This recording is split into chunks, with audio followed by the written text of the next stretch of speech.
దేవుని ప్రశస్త నామానికి మహిమ కలుగును గాక. మన ప్రభువు ప్రియ రక్షకుడు యేసు ప్రభువు వారి మనలను, మన కుటుంబాలను, బిడ్డలను సంరక్షించి తన హస్తాల చాటును భద్రపరిచి 2025వ సంవత్సరంలో 7 నెలలు పూర్తి చేసుకుని 8వ నెలలోనికి మనందరినీ నడిపించి ఈ శుక్రవారం సాయంకాలం దేవుని సన్నిధిలో గడిపే భాగ్యాన్ని మనకి ఇచ్చినందుకే మొదటిగా తండ్రి అయిన దేవుని కృతజ్ఞతాస్తుతులు చెల్లిస్తున్నాను. ఆయన ఆత్మతోనూ సత్యంతోనూ ఆరాధించడానికి కూడి వచ్చిన మీ అందరికీ ప్రభుపేట వందనాలు. అందరికీ వందనాలు. దేవుడు మిమ్మల్ని, మీ కుటుంబాలను మెండుగా దీవించును కాక. ఈ దినముకు ఏర్పాటు చేయబడిన లేఖన భాగము అపొస్తలుడైన పౌలు రోమీయులకు రాసిన పత్రిక 6వ అధ్యాయం 20 నుంచి 23 వరకు ఉన్న లేఖన భాగాన్ని మనం చదువుగా విన్నాం. ఈ లేఖన భాగం నుంచి కొన్ని ప్రాముఖ్యమైన విషయాలను ఈరోజు మనము నేర్చుకోవాల్సిన అవసరత ఉంది.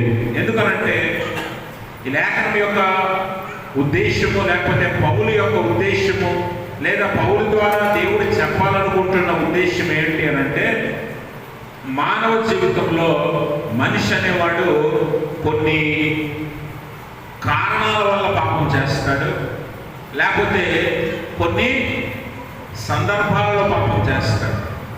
మానవుడు పాపం చేయడానికి గల ఆస్కారాలు ఏమున్నాయి, అలాగే కారణాలు ఏమున్నాయి అనే విషయాలను ఈరోజు మనము తెలుసుకోవాలి. ఎందుకంటే దేవుని వాక్యం ఏం చెప్తుందంటే, పాపము మనలను పాపానికి బానిసగా చేసుకొని దానివల్ల వచ్చే జీతానికి మనల్ని పాత్రులుగా చేస్తుంది. కాబట్టి పాపము చిన్నదా పెద్దదా అనే విషయం ఇక్కడ ముఖ్యం కాదు, కానీ పాపం ఏదైనా పాపమే. పాపం ఏదైనా పాపమే. చాలామంది విశ్వాసులను అపవాది తప్పుతో ఎలా పట్టిస్తాడంటే, నేను దొంగతనం చేయలేదు కాబట్టి నేను పరిశుద్ధుడిని, నేను పొరుగువాడితో వివాదాలు కలిగి లేదు కాబట్టి నేను పరిశుద్ధుడిని, లేకపోతే నేను ఇంకేదో పాపం చేయలేదు, పెద్ద పాపం నరహత్య చేయలేదు కాబట్టి నేను పరిశుద్ధుడిని అనే భ్రమలో అపవాది మనల్ని నడిపిస్తాడు. కానీ వాక్యం ఏం చెప్తుందంటే, పాపము చిన్నదైనా పెద్దదైనా పాపమే, దానివల్ల వచ్చే జీతము మరణమే అనే విషయాన్ని లేఖనం తెలియజేస్తుంది. అందుకనే మన జీవితాలలో మన ప్రతి సందర్భాన్ని, ప్రతి పరిస్థితిని చాలా జాగ్రత్తగా గమనించుకుంటూ మనం ముందుకెళ్ళాలి. ఎందుకంటే మనము పాపములో పడిపోవటానికి పెద్ద కారణాలు ఏమీ అవసరం లేదని బైబిల్ చెప్తుంది. పెద్ద పెద్ద కారణాలు ఏమీ అవసరం లేదు. అవతల వాడిని నువ్వు కొట్టక్కర్లేదు, అవతల వాడిని నువ్వు తిట్టక్కర్లేదు, లేకపోతే అవతల వాడిది ఏదైనా నువ్వు ఆశించక్కర్లేదు, అవతల వాడిది ఏది నువ్వు దొంగిలించక్కర్లేదు, లేకపోతే ఇంకేదో చేయాల్సిన పని లేదు. కానీ పాపంలో పడిపోవడానికి అతి చిన్న కారణాలు సరిపోతాయని లేఖనం చెప్తుంది. అందుకని మన పాపంలో పడిపోవటానికి చాలా అవకాశాలు ఉన్నాయి. కాబట్టి మనము మన జీవితాలను చాలా జాగ్రత్తగా అనుదినము పరీక్ష చేసుకుని మనం ముందుకు వెళ్ళవలసిన అవసరత ఉంది అని లేఖనం చెప్తుంది. అపొస్తలుడైన పౌలు కూడా రోమా సంఘానికి రాస్తూ ఈ మాటలు తెలియజేస్తున్నాడు. అందుకని 20వ వచనం అంటాడు, మీరు పాపమునకు దాసులై ఉన్నప్పుడు నీతి విషయమై నిర్బంధము లేని వారే ఉన్నారు. చూడండి, మీరు పాపానికి దాసులై ఉన్నప్పుడట నీతి విషయమే మీకు నిర్బంధం లేదు. అంటే నీతి విషయమే మీకు ఎటువంటి బంధకాలు లేవు. అంటే నీతి జరిగించాలనే ఆలోచన మీకు ఉండదు, నీతి చేయాలని, నీతిగా బ్రతకాలనే ఆలోచన మీకు ఉండదు. ఎందుకంటే your already a slave to sin. పాపానికి నువ్వు దాసుడు అయిపోయావు, దాసురాలు అయిపోయావు, బానిసగా బ్రతుకుతున్నావు. కాబట్టి ఇక నీతితో నీకు సంబంధం లేదు అంటున్నాడు పౌలు. అంటే చూడండి, పాపము మనల్ని ఎంత దూరం తీసుకెళ్తుందంటే, నీతియుక్తమైన జీవితం నుండి మనల్ని తీసుకెళ్ళిపోతుంది, దేవుడి నుంచి మనల్ని దూరం చేస్తుంది, వాక్యం నుండి మనల్ని దూరం చేస్తుంది. కాబట్టి పాపం ఎలాంటిదైనా సరే మనం దానికి దాసులుగా ఉండకూడదు. కాబట్టి దేవుడు ఎరుగక ముందు, పాప క్షమాపణ కలగక ముందు నువ్వు పాపానికి దాసులుగా ఉన్నావు, నీతికి నీ విషయంలో నిర్బంధం లేదని పౌలు చెప్తాడు. 21వ వచనం అంటున్నాడు, అప్పటి క్రియలలో మీకేమి పాపం కలిగిన వాటిని గురించి మీరు ఇప్పుడు సిగ్గుపడుచున్నారు కారా, వాటి అంతము మరణమే. అయినను ఇప్పుడు పాపం నుండి విమోచింపబడి దేవునికి గమనించండి, పాపం వలన మీకు అంతం ఏమవుతుందట? నువ్వు వాక్యం విన్నంత మాత్రాన పరిశుద్ధుడు పరిశుద్ధురాలు అవు. దేని వల్ల అవుతావట? వాక్యాన్ని అంగీకరించడం వలన. కానీ పాపం అంటే ఏంటట? వాక్యాన్ని అతిక్రమించడమే. ఆజ్ఞ అతిక్రమమే పాపం అని దేవుని వాక్యం చెప్తుంది. కాబట్టి ఈరోజు మనం వాక్యం విన్నంత మాత్రాన పరిశుద్ధులం అవ్వము. దేవుని మాటలు విన్నంత మాత్రాన మనము రక్షించబడము. మళ్ళీ ఇంకా పాపం ఉంటుంది. ఎందుకనంటే మనము ఆజ్ఞను అనగా ఆయన మాటను అంగీకరించలేకపోతున్నాం, అతిక్రమిస్తున్నాం. మీరు గమనించారు, ఆదామావులు చేసిన పాపం ఏంటట? ఏంటి పాపం ఏంటి? అదే ఆజ్ఞ అతిక్రమించి ఏం చేశారు? పండు తింటేనే తప్ప. ఇందాక మనం ఉత్తర ప్రత్యుత్తర భాగంలో ఒక చక్కని మాట చదువుకున్నాం. 53వ సంకీర్తనలో ఒక చక్కని మాటను మనం చదువుకున్నాం. 4వ వచనం చదవండి. దేవుడికి ప్రార్థన చేయక ఆహారము మింగునట్లుగా నా ప్రజలను మింగు పాపాత్ములకు తెలివి లేదా? అంటే ఇక్కడ చూడండి, ప్రార్థన కంటే ఆహారం ఎక్కువైపోయింది. అంటే ఆహారము విలువైనదిగా ఎంచుతున్నారు. అలాంటి పాపాత్ములు ఉన్నారు ఈరోజు. అలాంటి వారు నా ప్రజలను పాడు చేస్తూ ఉన్నారని అక్కడ లేఖనం తెలియజేస్తుంది. అంటే అక్కడ పండు తిన్నందుకు పాపం కాదు, కానీ దేవుడు తినొద్దని చెప్పిన దాన్ని తినడమే పాపం. అందుకే ఆజ్ఞాతిక్రమం పాపం అన్నాడు. కాబట్టి నువ్వు ఏదైనా తినొచ్చు అన్నప్పుడు అన్నీ తినొచ్చు కదా. ఏదైతే తినొద్దన్నాడో అదే ఎందుకు తినాలి? ఏదైతే వద్దన్నాడో అదే ఎందుకు నువ్వు కావాలనుకోవాలి? అదే పాపం. ఈరోజు మనం చేస్తున్న పాపం కూడా అదే. వాక్యం వింటున్నాం, దేవుని సన్నిధికి వస్తాం, దేవుల్లో బ్రతుకుతాం, దేవుని బిడ్డలుగా ఉంటాం. కానీ దేవుడు ఏదైతే వద్దు అంటాడో అదే చేస్తాం. దేవుడు ఏదైతే వద్దు చెయ్యొద్దు అని అంటాడో దాన్నే చేయటానికి ఇష్టపడతాం. అదే ఆజ్ఞాతిక్రమం. అంటే చిన్న పాపమే అనిపిస్తుంది, కానీ అది నీకు మరణానికి దగ్గరగా తీసుకెళ్తుంది. కాబట్టి గమనించండి, దేవుని వాక్యం విని దాన్ని అంగీకరించాలి, అన్వయించుకోవాలి, ఒప్పుకోవాలి, వెంబడించాలి. చిన్న కారణాల చేత పాపం పడిపోతాం. ఆ పాపమే మనల్ని దేవునికి దూరము చేస్తుంది. అందుకని వాటి అంతము మరణమే అని పౌలు స్పష్టంగా రాస్తూ ఉన్నాడు. రోమా పట్టణం ఎలాంటిదంటే అన్ని మతస్థులు లేకపోతే అనేక రకాల విశ్వాసాలు కలిగిన మనుషులు ఉన్నారు. ఎవరు ఏది చెప్పినా విశ్వసించేవారు ఉన్నారు. తప్పుదో బట్టి దేవుని మార్గం విడిచి వెళ్ళిపోయేవారు చాలా మంది ఉన్నారు విశ్వాసుల్లో. ఆ రోమా సంఘంలో ఉన్నవారు చాలా మంది అలాంటి వారే. అందుకనే అటు వారికి పౌలు రాస్తున్నాడు, పాపం అంటే నిన్ను దాసురాలిగా బానిసగా చేసుకుంటుంది.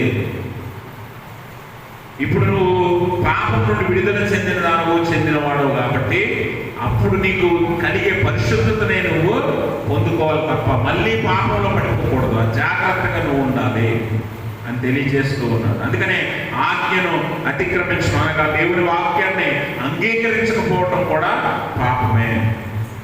రెండో రకం ఎలా మనం పాపంలో పడిపోతాం అంటే, చాలాసార్లు మనము మన ఇరుగు పొరుగు వారితో, కుటుంబ సభ్యులతో, బంధుమిత్రులతో, స్నేహితులతో జీవిస్తాం. మానవుడు ఎలాంటి వాడట? సంఘజీవి. Man is a social animal అంటారు. అంటే సంఘజీవి. చుట్టూ మనుషులు లేకపోతే బతకలేడు, ఒంటరిగా అసలు బతకలేడు. అంతే కదా. అందుకనే మీరు ఇల్లులు కూడా ఎక్కడ కట్టుకుంటారు? అందరూ ఉన్న చోట ఎక్కడ కట్టుకుంటారు. ఎవరు వద్దండి నాకు ప్రత్యేకంగా ఒక స్థలం ఇస్తే అక్కడ కట్టుకుంటానని ఎవరైనా అడుగుతారా? ఎవరు ఉండలేరు అలా. అందుకనే మనుష్యుడు సంఘజీవి. కాబట్టి అందరితో మనం జీవిస్తున్నప్పుడు ఇప్పుడు పరిస్థితులు ఎలా ఉన్నాయనంటే, మనము మన పొరుగువాడు ఎలాంటి వాడైనా సరే, మనకంటే పైన ఉన్నాడా కింద ఉన్నాడా అనే విషయం కాదు, కానీ వానికి మనం చేయవలసిన మేలు చేయకుండా వెనుక తీయటం కూడా పాపమే. మనం చేయవలసిన మేలు చేయకపోవటం పాపమే అంటుంది దేవుని వాక్యం. ఈరోజు ఎంతమంది అవతల వానికి చేయవలసిన మేలు చేయక కీడు చేస్తున్నారు.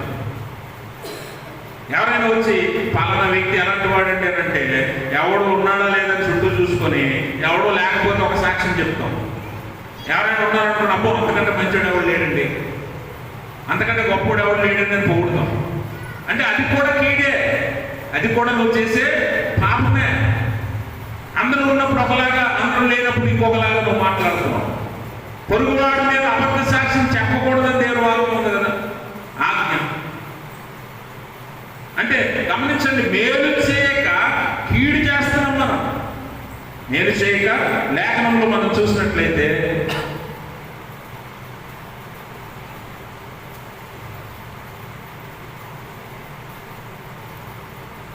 యాకోబు పత్రిక 4వ అధ్యాయం 17వ వచనంలో ఒకసారి మనం చదువుతాం.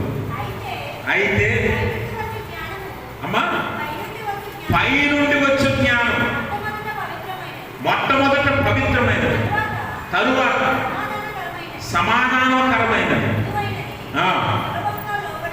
సులభంగా లోబడు. అమ్మా 4:17 చదువుతాను. కాబట్టి మేలైనది చేయనిది అలాగు చేయని వానికి పాపము కలుగుదు. అలాగు చేయని వానికి ఏం కలుగుతుందట? పాపము కలుగుతుందట. అంటే నీకు తెలుసు మేలైందేదో, తెలిసి కూడా నువ్వు చేయట్లేదు నీ పొరుగు వానికంటే అది పాపమే అని దేవుని వాక్యం చెప్తుంది. మనకెందుకులే, ఒకడు రోడ్డు మీద పడి ఉంటాడు, ఆకలి కూడా ఉంటాడు, లేకపోతే వస్త్రం లేని వాడే ఉంటాడు, మనకెందుకులే అనుకుని మనం వెళ్ళిపోతున్నాం పక్క నుంచి. ఇప్పుడు ఈ చర్చ అయిపోయి కదా బయటికి వెళ్ళేటప్పుడు కూడా ఎవడైనా రోడ్డు మీద ఉంటే వాడి గురించి మనం పట్టించుకోం. చేయగలిగి కూడా, చేయ ఎరిగి కూడా నువ్వు చేయకుండా వెళ్ళిపోతున్నావే, అది కూడా పాపమే అంటున్నాడు దేవుడు. అంటే నువ్వు వాక్యం విని దేవుని ఆలయంలో 2 గంటలు గడిపి దేవుడు పరిశుద్ధంగా వాక్యం చదువుకొని జీవించే నీ జీవితం అంతా ఆ ఒక్క విషయంలో పాడైపోతుంది. అంటే ఎంత తెలివిగా అపవాది మనల్ని పాపంలో పడవేస్తున్నాడో చూడండి, మనల్ని ఏ మధ్యలో నడిపిస్తున్నాడో చూడండి. అపవాది ఎంత తెలివైన వాడుగా మన దగ్గర ప్రవర్తిస్తున్నాడో చూడండి. అంటే మనకు తెలియకుండానే మనం పాపంలో పడిపోతున్నాం, తెలియకుండానే పాపంలో పడిపోతున్నాం. అందుకని అంటున్నాడు, మనము మేలు చేయమెరిగి అలాగు చేయని వానికి పాపం కలుగుతుంది. ఆ పాపం ఎలాంటిదంటే మరణకరమైనది. ఆ పాపం ఎలాంటిదంటే మరణానికి నిన్ను అప్పగిస్తుంది. అందుకని జాగ్రత్తగా మేలు చేసేవారిగా, పొరుగువానికి సహాయకరంగా ఉండేవారుగా మనం ఉండాలి. పూర్వకాలంలో ఎవరైనా ఇల్లు కట్టుకుంటున్నారు అనుకోండి, అందరూ వారికి తగిన సహాయం చేసేవారు. వాడు లేవాలి, వాడి జీవితం నిలబడాలి, వాడు కూడా సంతోషంగా జీవించాలనుకునేవారట పూర్వకాలంలో. దానికి మంచి ఉదాహరణ మీరు చూస్తారు, యోబు గ్రంథము 42వ అధ్యాయం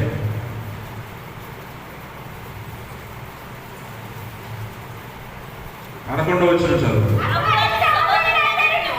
అప్పుడు అతని సహోదరులందరూ, అతని అక్క చెల్లెళ్ళందరూ, అంతకు ముందు అతని పరిచయులైన వారు వచ్చి అతనితో కూడా అతని ఇంత అన్నపానములు పుచ్చుకొని యెహోవా అతని మీదకి రప్పించిన సమస్త బాధల గురించి ఎంత లేసి పొక్కములు పొందితుమని అతని కొరకు దుఃఖించుచు అతన్ని ఓదార్చిరి.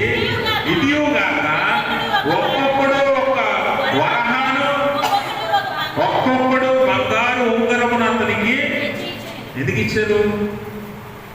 ఇచ్చారు? దేవుడు యోబు జీవితంలో మరి ఎన్ని కష్టాలను లేకపోతే శ్రమలను, అపవాది యోబుకు కలిగించిన శ్రమల గుండా యోబుని నడిపించాడు దేవుడు.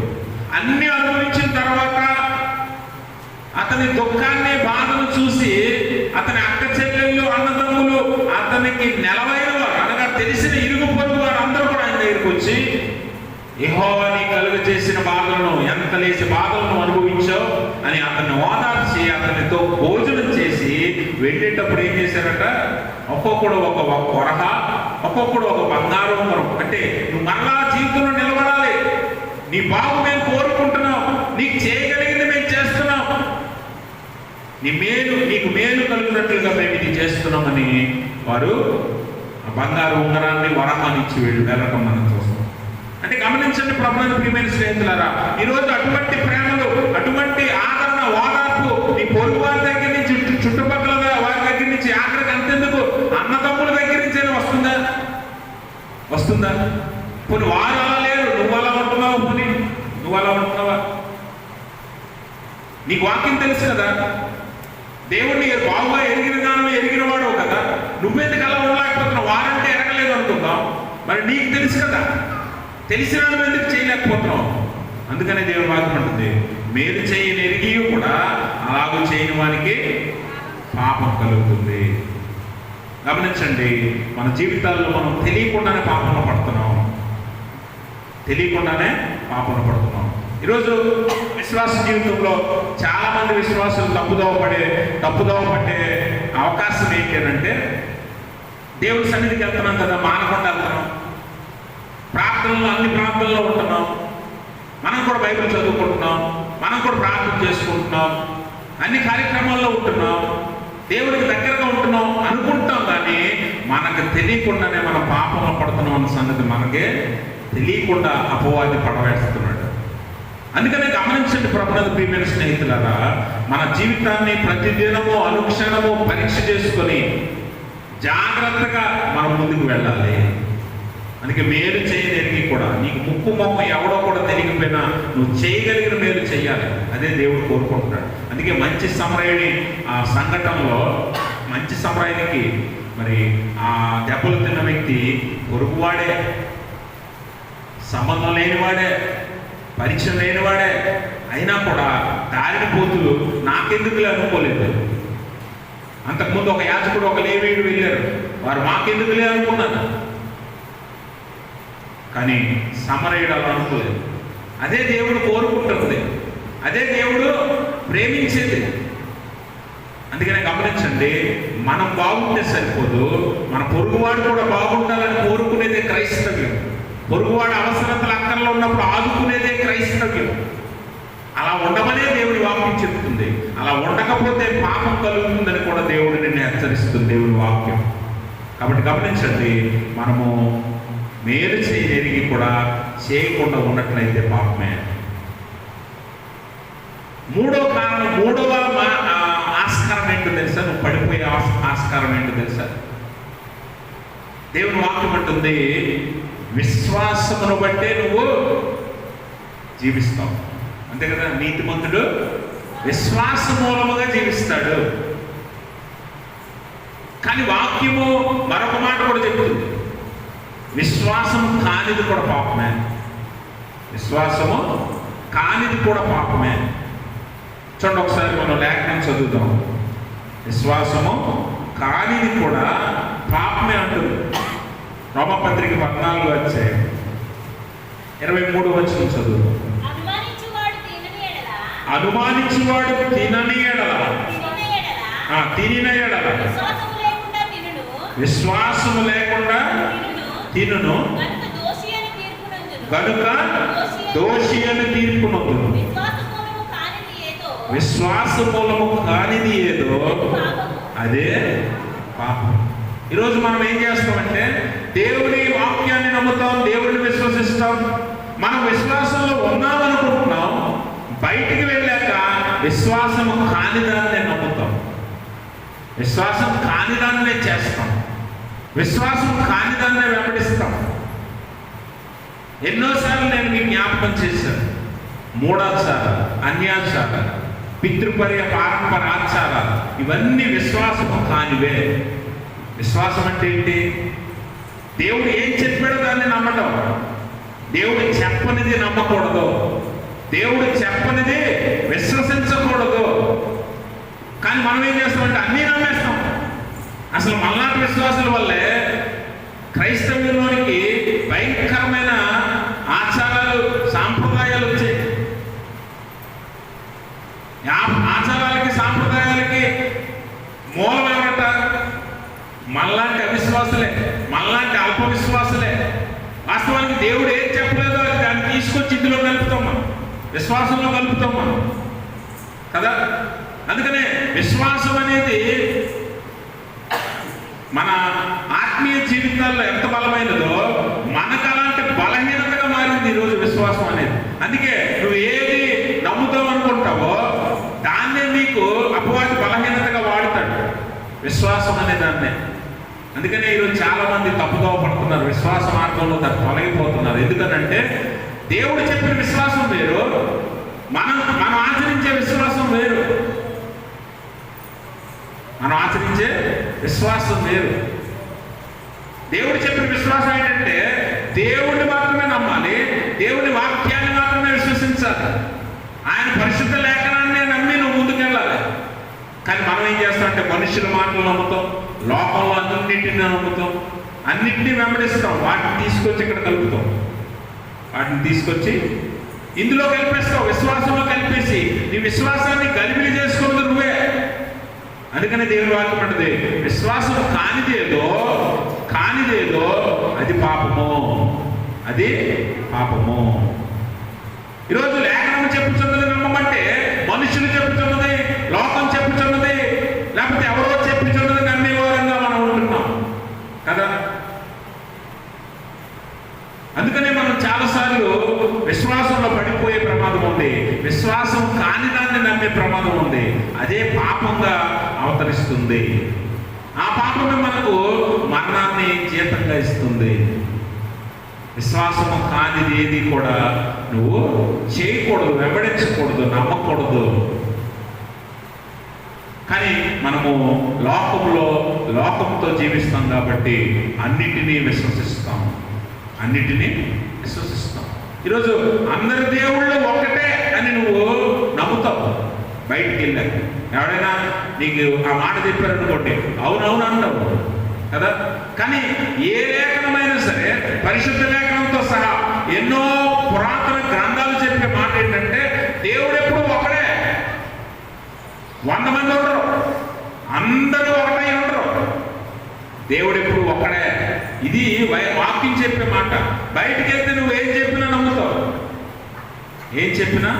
నమ్ముతావు, దేన్నైనా వెంబడిస్తావు, దేన్నైనా అంగీకరిస్తావు. అదే విశ్వాసము కానిదేదో అదే పాపము. నీకు తెలియకుండానే నువ్వు పాపంలో పడుతున్నావు. గుర్తుపెట్టుకో, దానివల్ల వచ్చే జీతం మరణమే. కాబట్టి గమనించండి ప్రియమైన స్నేహితులారా, మనం విశ్వసించేవన్నీ కూడా దేవుని వాక్యం చెప్పుతున్నది కాదు, మనం వెంబడించేవన్నీ కూడా దేవుని వాక్యానుసారం కాదు. అందుకనే విశ్వాసం కానిది ఏదైనా సరే నిన్ను పాపంలోనికి తీసుకుని వెళ్తుంది, నిన్ను పాపంలో పడవేస్తుందనే విషయాన్ని గుర్తుపెట్టుకో. అలాగే ఇంకొక విషయం ఏంటో తెలుసా, నీ అనుదిన జీవితంలో నువ్వు పాపంలో పడిపోయే ప్రమాదం ఎప్పుడుందంటే, నువ్వు ఎప్పుడైతే ప్రార్థన చేయవో అప్పుడు పాపంలో పడిపోతావు. ఎప్పుడైతే నువ్వు ప్రార్థన చేయటం మానేస్తావో అప్పుడు పాపంలో పడిపోతావు. ప్రార్థన చేయటం దేవునికి నిన్ను దగ్గరగా ఉంచుతుంది. ఆ ప్రార్థన లేనప్పుడు, ప్రార్థన మానేసినప్పుడు, ప్రార్థనకి నువ్వు దూరంగా ఉన్నప్పుడు దేవుని సన్నిధానం నుండి నువ్వు తొలగిపోతావు. అదే నీకు పాపంగా సంక్రమిస్తుందనే విషయాన్ని ఇక్కడ లేఖనం కూడా జ్ఞాపకం చేస్తుంది. ప్రవక్త అయిన సమూయేలు అంటాడు, ఒకసారి లేఖనం చదువుదాం. 1 సమూయేలు గ్రంథం 12వ అధ్యాయం 23వ వచనం చదవండి.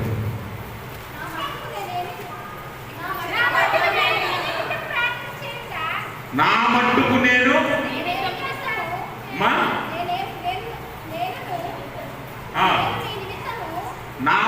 నేను మీ నిమిత్తం ప్రార్థన చేయుట మానుట వలన యెహోవాకు విరోధముగా.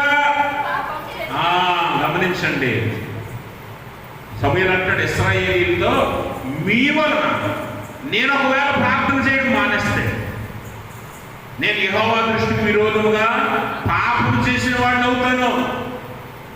కాబట్టి ప్రార్థన అనేది ప్రతి విశ్వాసికి ఎంత అవసరమో అక్కడ సమూయేలు ప్రవక్త తెలియజేస్తూ ఉన్నాడు. కాబట్టి మనకు ప్రార్థన ఊపిరి వంటిదని కొంతమంది భక్తులు తెలియజేస్తారు. ప్రార్థన జీవితం మనకు అవసరం. ప్రార్థన లేకపోతే క్రైస్తవుడు బ్రతకలేడనే విషయాన్ని కూడా లేఖనమే కాదు కానీ కొంతమంది భక్తుల జీవితాల్లో కూడా మనకు తెలియజేస్తున్నాయి. మార్టిన్ లూథర్ గారు అంటాడు, నేను ఉదయాన్నే ఉదయాన్నే 3 గంటలు దేవునితో గడపకపోతే నేనే పని మొదలు పెట్టను ఆ రోజు అంటాడు మార్టిన్ లూథర్ గారు. లూథరన్ సంఘ వ్యవస్థాపకులు 3 గంటలు దేవునితో నేను గడపకపోతే ప్రతిరోజు ఉదయాన్నే ఆ దినం ఏ పని నేను ప్రారంభించిన అంటాడు. అలాగే ఇంకొక భక్తుడు అంటాడు, ఒకవేళ నువ్వు ఉదయాన్నే లేవగానే దేవుని ఎదుట మోకరిస్తే, దేవుని ఎదుట నీ మోకాళ్ళు వంగితే నువ్వు ఎవడి ఎదుట నీ తల వంచాల్సిన పని ఉండదు అంటాడు. దేవుని ఎదుట నీ మోకాళ్ళు ఉంచితేట ఎవడెదుట కూడా నువ్వు నీ తల దించుకోవాల్సిన పని ఉండదట, తల ఉంచుకోవాల్సిన పని ఉండదట. అంటే ప్రార్థన ఎలాంటిదో, ఎంత శక్తివంతమైనదో మనకి లేఖనం తెలియజేస్తుంది.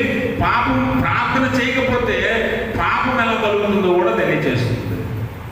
ఈరోజు చాలాసార్లు మనము వ్యక్తిగత ప్రార్థన మర్చిపోతూ ఉంటాం. వ్యక్తిగత ప్రార్థన చేయకుండా మనము విశ్వాసంలో వెళ్ళిపోదాం అనుకుంటూ ఉంటాం చాలాసార్లు.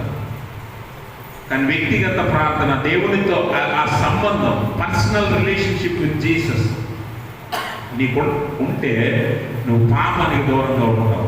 లేదా నువ్వు పాపంలో పడిపోయే ప్రమాదం ఉంది. ఇవి ఆస్కారాలు, నువ్వు పాపంలో పడిపోయే ఆస్కారాలు, ఇవి నిన్ను పడగొట్టే ఆస్కారాలు, అపవాది వాడే మార్గాలు, నిన్ను ఎలా పడగొట్టాలో వాడే అపవాది ఉపయోగించే మార్గాలు ఇవి. నీకు తెలియకుండానే ఈ చిన్న చిన్న విషయాల్లో ఎన్నిసార్లు నువ్వు పడిపోయి ఉంటావు కదా. నీకు తెలియకుండానే చిన్న చిన్న విషయాల్లో నువ్వు ఇలాగ పడిపోయి ఉంటావు. ప్రార్థన మానేసి ఈరోజు ఆదివారం చర్చికి మొన్న ఆదివారం కూడా నేను చెప్పాను, మీ శుక్రవారాలు బుధవారాలు ఎందుకు రారు? ప్రాణం పోయేంత పని ఉంటుందా మీకు? ఉంటుందా? మీ గుండెల మీద మీరు చేసుకుని చెప్పుకోండి. ప్రార్థన మానేసి అంత పెద్ద పని ఏదైనా మీకు ఉంటుందంటే ఉండదు. నాకు తెలిసి కొంతమంది ఇప్పుడు కూడా ఇళ్లలో కాళ్ళు చాపుకొని మంచాల మీద కుర్చీల మీద కూర్చొని టీవీలు పెట్టుకొని చూసుకుంటారు తప్ప ఆలయానికి వెళ్దాం, ఆరాధనలో కూర్చుందాం అనే ఆలోచన ఒక్కడికి రాదు. అదే పాపం, అదే పాపం. అందుకని ఇన్నిసార్లు మేము చెప్పేది ఎందుకనంటే, మేము ఇంత కష్టపడి మిమ్మల్ని కష్టపెట్టి మాకు వచ్చేది ఏముంటుంది? కానీ దేవునిలో మనందరూ ఫలించాలి, ఎదగాలి అనే ఆలోచన బట్టే చెప్తాం. సరే, వచ్చిన వాళ్ళైనా ఖచ్చితంగా వాక్యాన్ని వెంబడిస్తారంటే వీళ్ళు వెళ్ళిపోతారు అంతే. వాళ్ళు కూడా వాక్యాన్ని వెంబడించారు. బయటికి వెళ్ళాక మీకు కావాల్సిన అన్యాచారాలు, మూఢాచారాలు అన్నీ సక్రమంగా జరగాలి కదా. అవి కూడా పాపమే అన్న విషయం గుర్తుపెట్టుకోండి. ఒకరోజు జీతం ఇచ్చినప్పుడు దేవుడు ఇస్తాడు కదా, అప్పుడు అర్థమవుతుంది మనం ఏం చేసామో, మనం ఎంత పాపం చేసామో అన్నది అప్పుడు తెలుస్తుంది, అప్పుడు తెలుస్తుంది. కాబట్టి జాగ్రత్త పడమని వాక్యము హెచ్చరిస్తుంది, జాగ్రత్త పడమని వాక్యము గద్దిస్తుంది. జాగ్రత్తగా మీరే ఉండాలి. ఎవరి విశ్వాస జీవితాన్ని వారు కాపాడుకోవాలని పోవాలంటాడు. మిమ్మల్ని గురించి మీరే జాగ్రత్త పడండి అంటాడు దేవుని వాక్యం. మీ జీవితాన్ని ఎవడు ఒకరు కాపాడు కట్టడు. మీరు జాగ్రత్త పడితే దేవుడు మీకు సహాయం చేస్తాడు. ఏదోలా బతికేద్దాంలే అందరిలాగా, వాళ్ళు బతకలేదా మేము బతకలేదా అనుకుంటే చివరికి జీతము దేవుడు ఇవ్వటానికి వస్తాడు. అప్పుడు 2 రకాల జీతాలు పట్టుకొని వస్తాడు. ఒకటి మరణం అనే జీతము, 2 నిత్య జీవం అనే జీతము. ఈ రెండింటిలో ఏది పొందుకుంటావో నీ జీవితాన్ని బట్టి దేవుడు నిర్ణయిస్తాడు. అందుకనే అపవాది మనల్ని అనేక రకాలుగా పాపంలో పడవేసే ఆ మార్గాలను ఇక్కడ లేఖనం ద్వారా మనకు తెలియజేస్తున్నాడు ఈరోజు దేవుడు. చేస్తాం, తప్ప రైట్ అని ఆలోచన చెయ్యం. అవునా? అవునా కదా? దేవునికి స్తోత్రం. తప్ప రైట్ అని ఆలోచన ఉండదు. ఆ బాధలో దుఃఖంలో వాడు ఏం చెప్తుంది అలాగే కానీ అని వదిలేస్తాం. అలాగా మనం జ్ఞాపకం చేసుకోవాల్సిన విషయం ఏంటంటే, మన బలహీనత అపవాది బలంగా మార్చుకుంటాడు. అప్పుడే మనకు తప్పుడు ఆలోచన ఇస్తాడు. ఇలా చేస్తే బాగుంటుంది అని అంటాడు. మనం ఆలోచన ఉండదు కాబట్టి తప్ప రైట మంచా చెడ ఆలోచన చేసేస్తాం. చేసాక తెలుస్తుంది పాపం అని, చేసాక తెలుస్తుంది తప్పని. చాలామంది ఇలాగా మనుష్యుల సలహాలు తీసుకొని పడిపోయిన వారు, నష్టపోయిన వారు ఎంతమంది లేరు. ఇలా చేయి బాగుంటుందని అంటారు. మనకు ఆలోచన ఉండదు కాబట్టి వెంటనే మనం చేస్తాం. అంటే నీ బలహీనతలో నీ ఆలోచన తప్పిపోతుంది కాబట్టి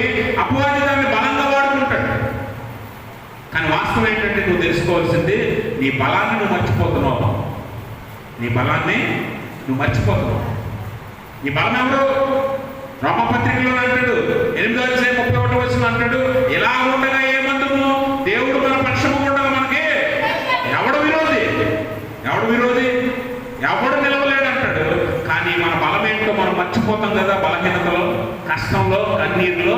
అప్పుడు అపవాది ఏం చేస్తాడంటే అదే బలంగా వాడుకొని నీకు తప్పుడు ఆలోచన ఇస్తాడు. యాకోబు భక్తుడు అంటాడు, అపవాదికి చోటు ఇవ్వద్దు, వాడిని ఎదిరించండి అంటాడు. ఒకడిని ఎదిరించాలంటే ఏముండాలా? బలం ఉండాలి. ఆ బలం ఎవరు?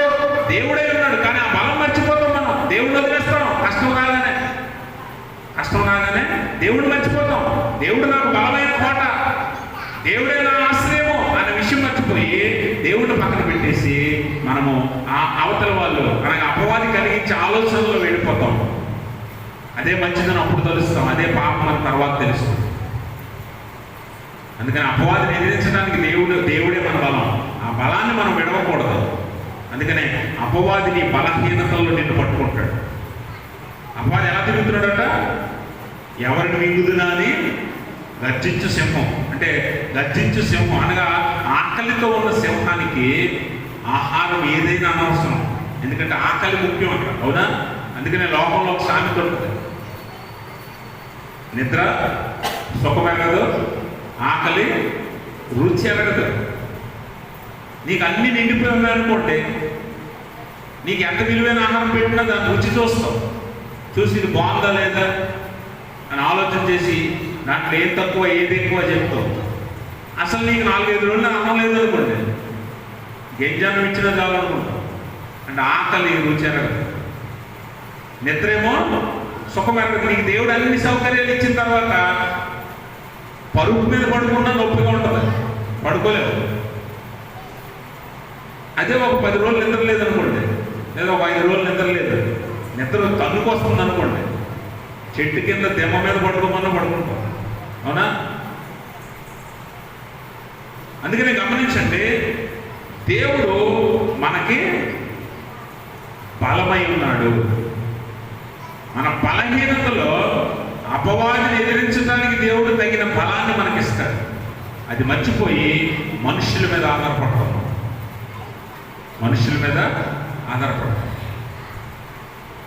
అందుకనే అపవాదిని ఎదిరించడానికి మనం సిద్ధంగా ఉండాలంటే దేవునితో అనుక్షణం ఉండాలి, దేవునితో సహవాసం చెయ్యాలి.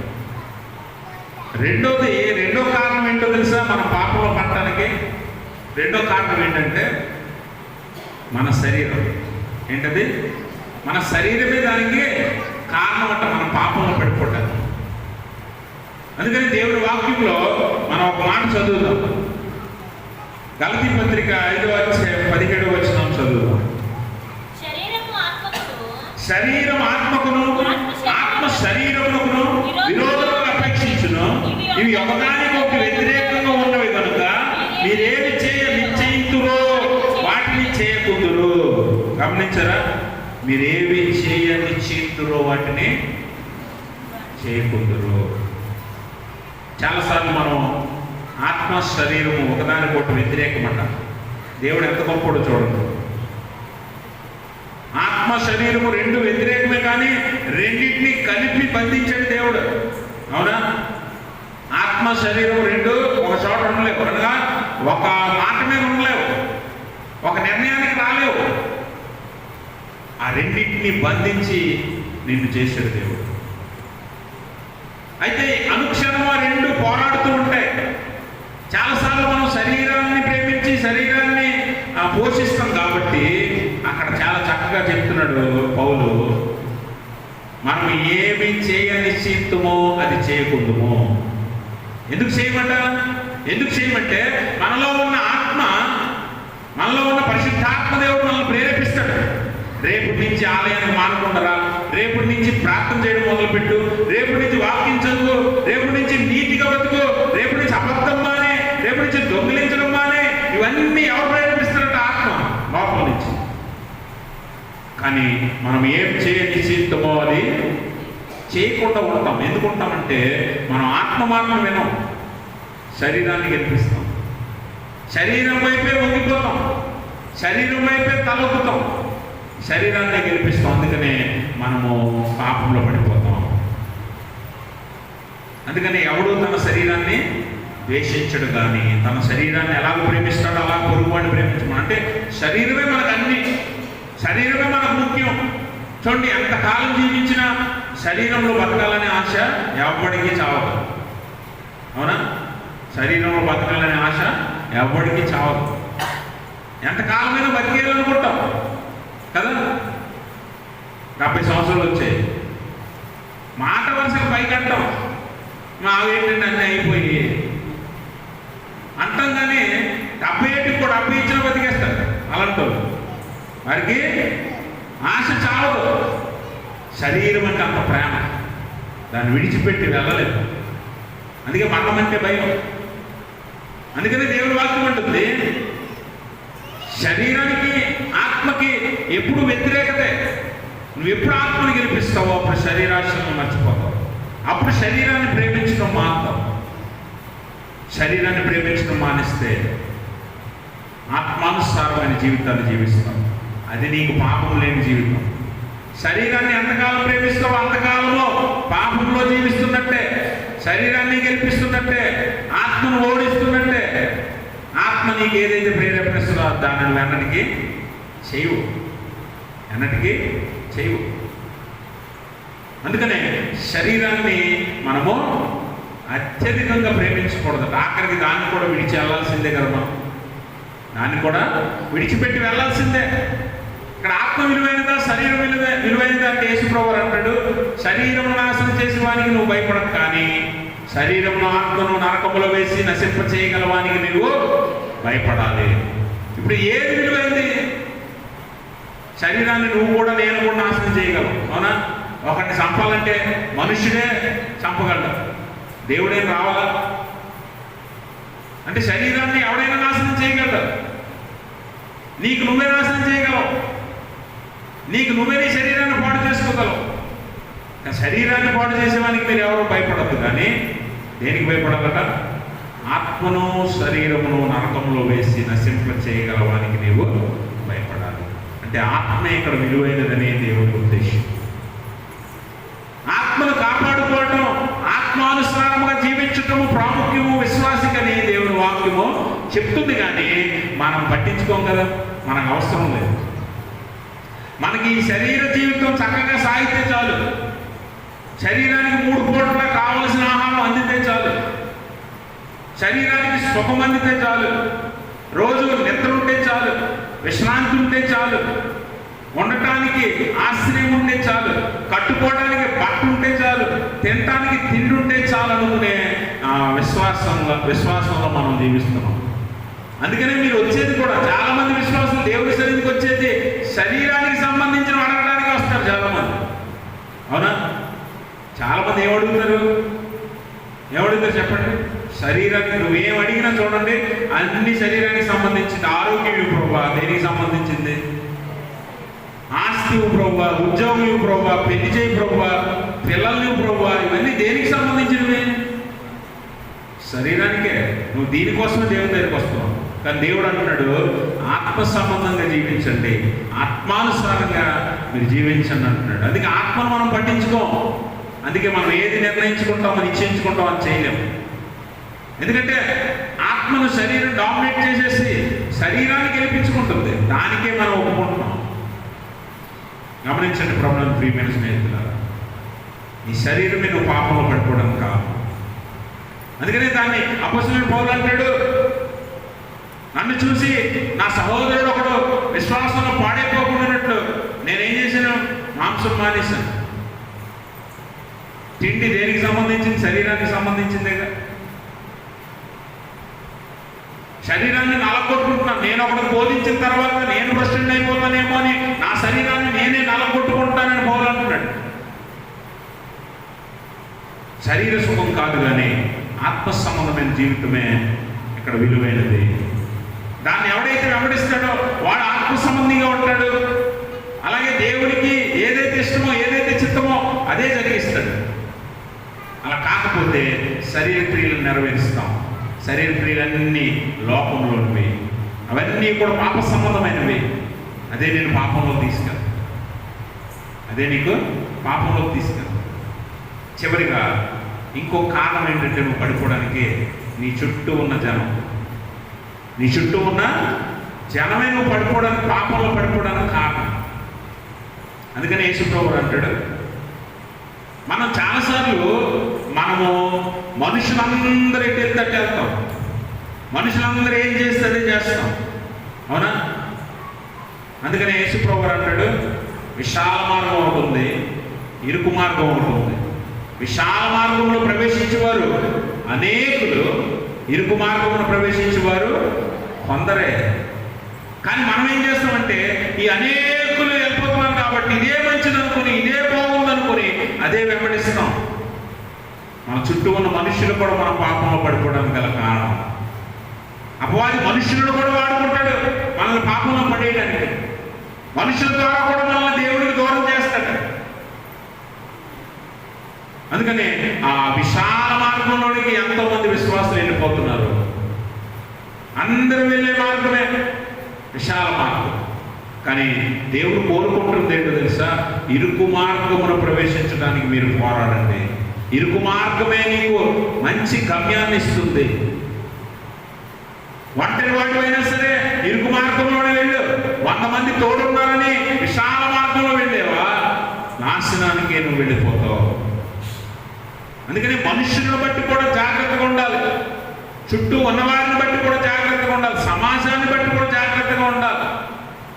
ఎందుకంటే ఈరోజు సమాజం కానివ్వండి, క్రైస్తవ విశ్వాసం కానివ్వండి, ఎలాగైపోయిందంటే 100 మంది ఇది రైట్ అంటే అందరూ రైట్ అనాల్సి వస్తుంది. 100 మంది ఇది కరెక్ట్ అంటే అది కరెక్ట్ అని అందరూ అనాల్సి వస్తుంది. అంటే అబద్ధాన్ని నిజం చేసే ప్రక్రియ, అబద్ధాన్ని నిజమని నమ్మించే అపవాది తంత్రం ఇది. అదే నిజమని నమ్మిస్తున్నారు, అదే నిజమని నమ్మిస్తున్నారు. అందుకనే మనుషులు చుట్టూ ఉన్నవారు ఏది నమ్మితే అది నమ్మేయటమో విశ్వాసం కాదు. చుట్టూ ఉన్నవారు ఏది చేస్తే అది చేసేయటమో మంచిది కాదు. వాక్యం ఏం చెప్తుందో దాన్ని బట్టి నువ్వు వెళ్ళాలి. అందుకనే ఒకసారి లేఖనం చదివితే మార్క్స్ సువార్త 13వ అధ్యాయం 11వ వచనం చదువుతాం. నా నామము నిమిత్తము అమ్మా, నా నామము నిమిత్తము అందరి చేత మీరు ద్వేషించబడుదురు. అంతము వరకు సహించిన వాడే రక్షణ. అంతము వరకు సహించాలి. చుట్టూ ఉన్నవారు నిందించిన, దూషించిన, ద్వేషించిన దేవుణ్ణి పట్టుకొని నువ్వు ఎన్నుకున్న ఆ మార్గంలో ఒక్కడివైనా, ఒంటరి పోరాటమైనా చివరి దాకా చెయ్యాలనేదే దేవుని యొక్క అంతిమ సందేశం. అది కాక అందరూ వెళ్ళే మార్గంలో నేను వెళ్ళిపోతానంటే అందరూ వెళ్ళే నాశనానికి నువ్వు కూడా వెళ్ళిపోతావు. జాగ్రత్తగా అపవాది నేను అలా ప్రేరేపించి నడిపిస్తాడు. ఈరోజు అందుకే చాలా మంది విశ్వాసులైనటువంటి వారు దేవుడిని నమ్మరు, వాక్యాన్ని నమ్మరు, కానీ మనుషులను నమ్ముతారు. మనుషులను నమ్ముతారు. చాలా మంది విశ్వాసులకి వాక్యం తెలియదు, బైబిల్ చదవరు, బైబిల్ చదవరు. వారు ఏం చెప్తారు? పాస్టర్ గారు ఏం చెప్తే అదే,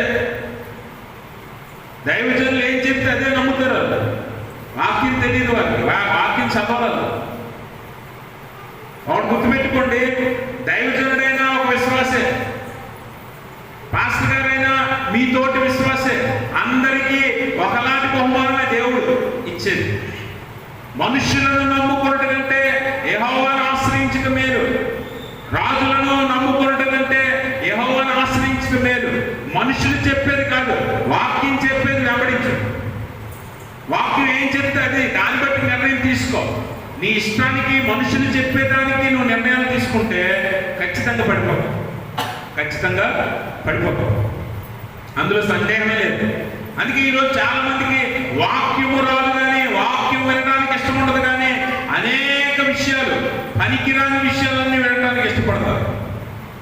ఇతర విషయాల మీద దృష్టి పెడతారు. అందుకే మనుషులను తప్పుదోవ పట్టిస్తున్నారు. మనుషులు తప్పుదోవ పట్టిస్తున్నారు. అందుకే చుట్టూ ఉన్న మనుష్యులు బట్టి కూడా జాగ్రత్తగా ఉండాలి. అందుకే surround your self with the right people, with the faithful people. విశ్వాసంతో నీ చుట్టూ విశ్వాసులు ఉండేలా చూసుకో, సరైన వ్యక్తులు నీ చుట్టూ ఉండేలా చూసుకో. ఒక్కరు చాలు కదా. దేవుని వాక్యం ఏమంటుంది? పులిపిండి కొంచెమైనా మొత్తంతటే పాడు చేస్తుంది. ఒక్కడుంటే చాలు. ఒక గుంపులో 10 మంది, డ్వాక్రా గుంపు ఉందనుకోండి, డ్వాక్రా స్త్రీలు 10 మంది ఉంటారు కదా, 10 మందిలో ఒక్కరు చాలు గొడవ వచ్చేయడానికి కదా. కొట్టేసుకున్నా తప్పు లేదు, అందులో కొట్టేసుకుంటారు నిజంగా. 10 మందిలో ఒకరు చాలు. అందుకని surround your self with the right people. విశ్వాసంలో అయితే ఫెయిత్ఫుల్ పీపుల్ కావాలి నీకు, విశ్వాసులైనటువంటి వారు కావాలి. మేడగది అనుభవం చూసారా? 120 మంది, అందరూ ఒకే విశ్వాసం, అందరూ ఒకే మాట, అందరూ ప్రార్థన. అందరి మీదకి ఏమొచ్చింది? పరిశుద్ధ. ఈరోజు నువ్వు చర్చికి వెళ్దాం అన్నావు అనుకోండి, నీ పక్క వాళ్ళు ఏం చెప్తారంటే, ఈరోజు ఏమి వెళ్తాంలే, వర్షం పడుతుంది. లేకపోతే ఇంకొకలాగా ఏదో ఒకలాగా నేను వెనక్కి లాగేసే రకాలు ఉంటారు చాలామంది. ఒంటరి అయినా సరే దేవుని సన్నిధికి మానకూడదు, దేవునితో సహవాసం మానకూడదు. ఎందుకంటే మనుషులు చుట్టూ ఉన్న మనుషులు కూడా ప్రమాదమే. ఒక్కొక్కసారి అపవాది వారిని కూడా వాడుకుంటాడు, అపవాది వారిని కూడా వాడుకుంటాడు. అననీయ సఫీరాలు ఎలా పడిపోయారు? అపవాది వారిని పట్టి అననీయ ద్వారా సఫీరాను, సఫీరా ద్వారా అననీయాను పడగొట్టేసి ఇద్దరు కూడా కలిసి పాపం చేసేసారు. అందుకనే గమనించండి, మనము దేవుని సన్నిధిలో, దేవుని సహవాసంలో వాక్యానుసారంగా జీవించినప్పుడు పాపానికి దూరంగా వెళ్తాం. మన చుట్టూ ఉన్న మనుషులను బట్టి కానీ, లేకపోతే మన శరీరాశలు నెరవేర్చే విధంగా కానీ, లేకపోతే అపవాదికి చోటిచ్చే వారంగా కానీ మనం ఉన్నట్లయితే ఖచ్చితంగా పాపంలో పడిపోతాం. మనకు తెలియకుండానే దేవునికి వ్యతిరేకంగా మారిపోతాం. దేవుని చిత్తాన్ని నెరవేర్చడానికి మనం ఏమాత్రం అర్హులుగా నిలవబడం. అపవాది వాడే మార్గాలన్నింటిలోనూ ఏదో ఒక ఆస్కారం, ఏదో ఒక మార్గం ద్వారా మనల్ని పడగొడతాడు. అది మనల్ని దేవుడికి దూరం చేయడమే కాదు, కానీ పాపం వల్ల వచ్చే జీతము మరణానికి మనల్ని అప్పగిస్తుంది. అందుకనే మన విశ్వాసం మనమే పరీక్ష చేసుకోవాలి. మన విశ్వాసంలో మనమే ఖచ్చితంగా నిలవబడాలి, స్థిరంగా ఉండాలి. విశ్వాసంలో స్థిరులై ఉండండి అంటాడు. Be constant. ఖచ్చితంగా మీరు దృఢంగా విశ్వాసంలో నిలబడాలి, దేవుని వాక్యానుసారంగా జీవించాలి. ఎవరేం చెప్తే అది విశ్వసించే వారిగా ఉండకూడదు, అలాంటివి అన్నీ. అందుకనే వాక్యంలో చెప్పను కూడా మనం నమ్ముతాం, చెప్పను కూడా వెంబడిస్తాం. నేను వాస్తవానికి మీలో చాలామంది 7 వారాలు ప్రార్థన పెట్టుకుంటారు, కానీ నేను దానికి కూడా వ్యతిరేకమే. 7 వారాలు పెట్టుకుంటే ఏదైనా జరిగిపోతే సంవత్సరాలు చర్చకి ఎందుకు రావడం? చెప్పండి, మీరే పెట్టుకునే వాళ్ళే చెప్పండి, పెట్టుకునే వాళ్ళు చెప్పండి. 7 వారాలు పెట్టుకుంటే ఏదైనా జరిగిపోద్ది అనుకుంటే సంవత్సరాలు చర్చకి రావడం ఎందుకు? ఒక 7 వారాలు దేవుడి కోసం కేటాయించి 7 వారాలు ఆయన కోసమే ఇంట్లో ఉండిపోయి చేసేస్తే సరిపోతుంది. ఇదేనా బిజినెస్ అనుకుంటున్నారా? ఇదేనా వ్యాపారం అనుకుంటున్నారా? నీకు నిజంగా పెట్టాలని ఆశ ఉంటే ప్రతి వారం పెట్టుకో. 7 కాదు, ప్రతి వారం పెట్టుకో. లేదంటే ప్రతి వారం ఆ విశ్వాసంలో సహవాసంలో గడుపు. ప్రతి వారం ఇక్కడ శుక్రవారం జరుగుతుంది, రావచ్చుగా. ప్రతి వారం ఇక్కడ బుధవారం జరుగుతుంది, రావచ్చుగా. రావు, కానీ మీ ఇంట్లో 7 వారాలు ప్రార్థన జరిగిపోవాలి. ఊరులందరూ మీ ఇంట్లోకి వచ్చారు, నువ్వు చర్చిలోకి రావు. ఇదే నా విశ్వాసం. ఇలా కూడా నేను పాపంలో పడేస్తున్నాడు దేవుడు. అంటే 7 వారాలు పెట్టేస్తే చాలులే, ఇక్కడ రాక్కర్లేదు నువ్వు. అపవాది తంత్రాలు ఇవన్నీ గుర్తుపెట్టుకోండి. మీరు ఏం చేసినా దైవజనులుగా, సంఘ కాపరులుగా మేము మీకు చేయాల్సి వస్తుంది. ప్రార్థన చేయమంటే చేస్తాం, ఇంటికి వచ్చి ప్రార్థన చేయమంటే చేస్తాం, అన్నీ చేస్తాం. కానీ మీరు పాపంలో పడిపోతున్నారు అన్న సంగతి మీరు మర్చిపోతున్నారు, గుర్తుపెట్టుకోండి. కాబట్టి మీరు విశ్వాసంలో స్థిరంగా వాక్యానుసారమైన జీవితాన్ని జీవించినప్పుడు చిన్న చిన్న పాపాలు కూడా మీకు దూరం అవుతాయి. మీరు పాపంలో పడిపోయే అవకాశం ఉండదు. ఆ అవకాశం నుంచి మీరు తప్పించుకోవాలి. ఎందుకంటే పెద్ద పాపం చేయక్కల్లా, పాపం చిన్నదైనా పెద్దదైనా వచ్చే జీతం మరణమే, నిత్య నరకమే. దాంట్లో మీరు పడకుండా ఉండునట్లు దేవుడు తన పరిశుద్ధాత్మను మీ అందరికీ దయచేయును గాక. ఆమేన్. సమస్త జ్ఞానం ఇచ్చిన దేవుని సమాధానం యేసుక్రీస్తు వారి హృదయములకు మీ తలంపులకు కావలి ఉండును గాక. దయచేసి అందరూ కూర్చోండి.